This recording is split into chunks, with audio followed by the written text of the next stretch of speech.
Speaker, how you doing?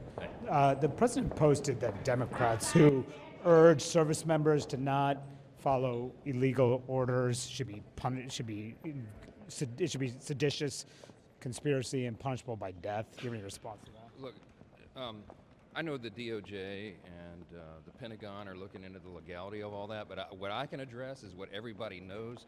That was wildly inappropriate. It is very dangerous. You have leading members of Congress telling troops to disobey orders. I think that's unprecedented in American history. And as the father of a young man who is, at the Naval Academy, going to be joining the service, I know young soldiers, airmen, sailors, they don't need that kind of nonsense from people in Congress. It is very dangerous. But punishable by death. Punishable by I'm death. going to let others define what it is, but it's wildly inappropriate.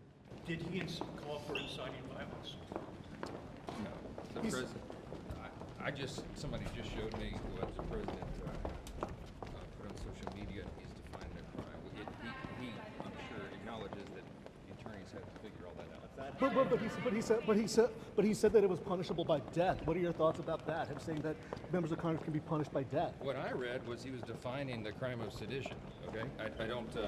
That is a factual statement. But obviously, attorneys have to parse the language and determine all that. What I will say unequivocally, that was a wildly inappropriate thing for so-called leaders in Congress to do, to encourage young troops to disobey orders. I mean, think of what the threat that is to our national security and what it means to our institutions.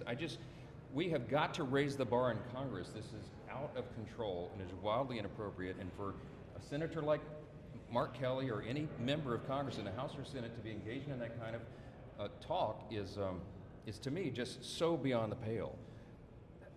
I'm not going to say. Mr. Speaker, can you comment on the